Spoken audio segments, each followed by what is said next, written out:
dos que haviam praticado artes mágicas, reunindo seus livros, os queimaram diante de todos. Calculados os seus preços, achou-se que montavam a 50.000 denários. Então, não resta dúvida.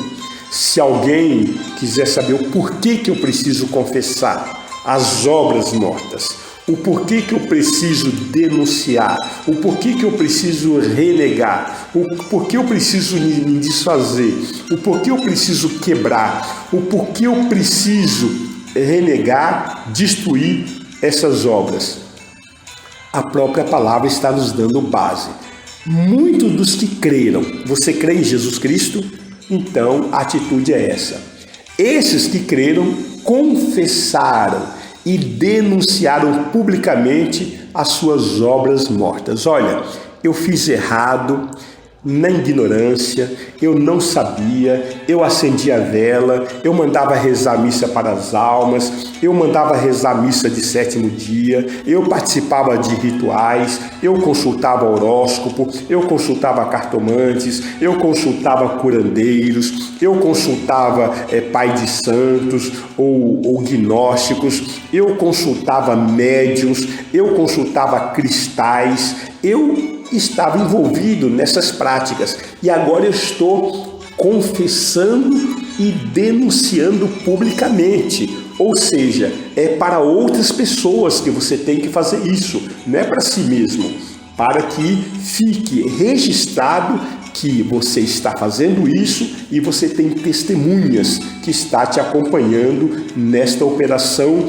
de desvincular-se das trevas. E veja, também muitos dos que haviam praticado artes mágicas, magia, feitiçaria, vínculos, reunindo os seus livros, os seus vínculos, os seus aparatos, queimaram diante de todos. Veja, amados, a palavra está muito clara, deve queimar, deve destruir os vínculos, deve exterminar os vínculos diante de testemunhas, diante de todos. E veja que não deve se atribuir a esses vínculos valores monetários. Eu não posso agora fazer isso porque isso custou muito caro, isso daqui eu vou dar para alguém, ou isso aqui custou uma fortuna, isso aqui é de ouro maciço, será que eu não posso derreter? Será que eu não posso fazer aquilo? Olha, Deuteronômio capítulo 7, 25 diz que você não pode colocar o seu coração nesses objetos, ainda que sejam valiosos, ainda que seja de ouro, ainda que seja de prata ou de pedras preciosas, porque isso constitui vínculos e amarrações na sua vida. Então a orientação aqui é queimar, é destruir, ainda que sejam valiosos, porque diz que calculados os seus preços, achou-se que montava a 50.000 denários, ou seja, 50.000 dias de trabalho de um trabalhador comum.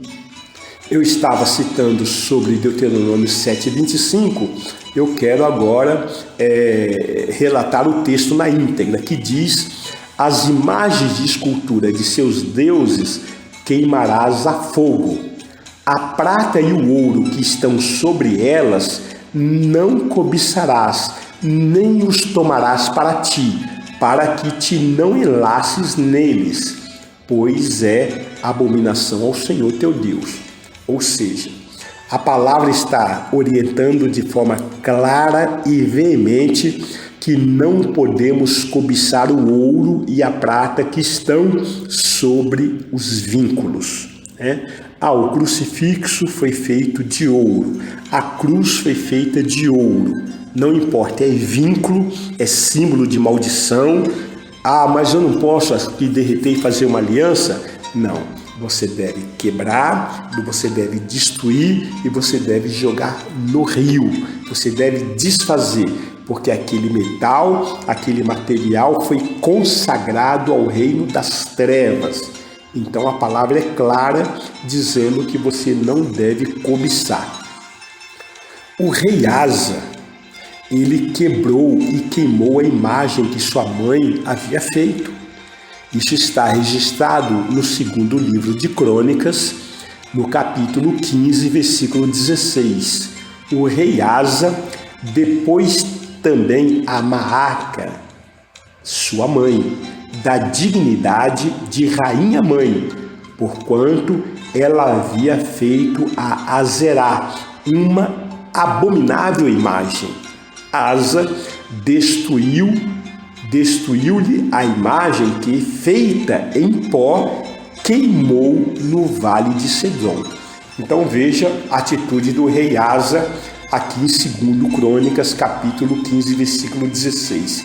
Ele depôs, ou seja, ele exonerou, ele mandou embora a sua própria mãe, da dignidade de rainha-mãe. Ele a destituiu. Por quê? Porque ela tinha feito uma imagem, Azerá, uma abominável, uma idolatria. E assim ele, sendo autoridade, evidentemente, no seu reino, não podia permitir essa abominação, essa contaminação no seu reino. Então ele destruiu aquela imagem e, feita em pó, ele queimou no vale Cedron. Então está muito claro aqui, mais uma vez, desfazendo-se dos vínculos e jogando no ribeiro Cedron. Existe uma outra passagem que eu quero estar mencionando, que está em 2 Reis, capítulo 23, versículo 12, que aponta que deve ser jogado no rio também, né? Também o rei derribou os altares que estavam sobre a sala de Acás, sobre o terraço, altares que foram feitos pelos reis de Judá, como também os altares que fizera Manassés, nos 2 átrios da casa do Senhor. Esmigalhados os tirou dali e lançou o pó deles no ribeiro Cedron. Ou seja, destruir as idolatrias, destruir as imagens, destruir as estatuetas, destruir os vínculos, quebrar, queimar e lançar no rio.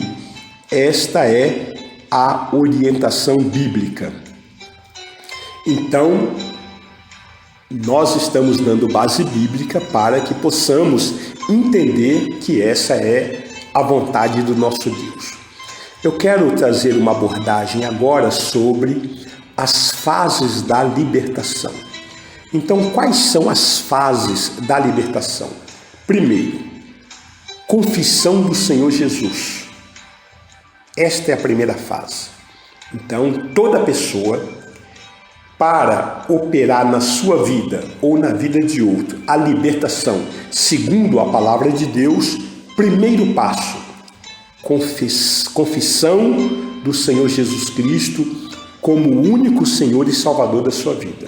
E isto em voz audível, evidentemente, não é? Podemos trazer aqui como exemplo, e você aí que está nos ouvindo pode estar concordando, pode estar repetindo comigo esta oração. Senhor meu Deus, eu creio e confesso que Tu és o único e soberano Deus, vivo e Senhor, e que o Teu Filho amado Jesus Cristo veio a esse mundo em carne, habitou entre os homens, estabeleceu na terra a sua igreja e entregou a sua própria vida na cruz do Calvário, e que o seu sangue derramado me trouxe a vida eterna, justificação, purificação dos meus pecados, aperfeiçoamento, proteção, vitória e libertação de todas as doenças e enfermidades. Declaro que também fui redimido através do sangue do Senhor Jesus, da escravidão da lei, da maldição da lei, do poder do pecado, do poder do sepulcro, do poder do inferno, de toda tribulação, de toda iniquidade, do presente mundo perverso, das vãs tradições, dos inimigos, da morte e da destruição. E também declaro e confesso que o sacrifício que o Senhor Jesus realizou na cruz do Calvário a meu favor, eu aceito integralmente e peço e aceito sobre a minha própria vida este sacrifício, de maneira que eu quero sentir no meu corpo e no meu caráter as marcas de Jesus. Quero estar crucificado com Cristo. Portanto, te peço, Senhor, sobre a minha vida, toda a obra da crucificação, toda a obra da ressurreição, toda a obra da glorificação e toda a obra do Pentecostes. Senhor, te peço perdão por todos os meus pecados e creio no meu coração que o Senhor Jesus ressuscitou dentre os mortos ao terceiro dia e que está vivo em minha vida, reina e voltará. Por isso, eu convido o Senhor a entrar no meu coração e fazer de mim uma nova criatura. Com base nessa confissão, eu declaro que Jesus Cristo de Nazaré, o Filho do Deus vivo, é o meu único Senhor e o meu único Salvador.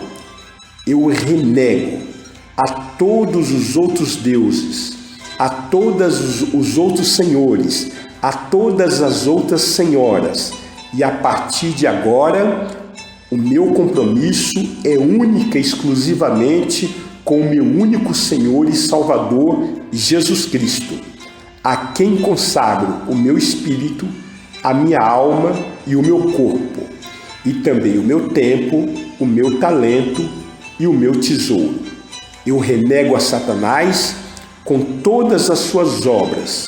Eu renego a todos os outros deuses e declaro que eu sou exclusivamente de Jesus e Jesus é meu. Em nome de Jesus eu oro, agradecido. Amém. Então, amados, este é um modelo de oração em que você confessa Jesus como seu único Senhor e como seu único Salvador. Então, a primeira fase da libertação é esta, é reconhecer que Jesus é o nosso único Senhor e o nosso único Salvador. Na próxima aula continuaremos neste mesmo assunto. Senhor, muito obrigado, que em tudo o teu nome seja glorificado.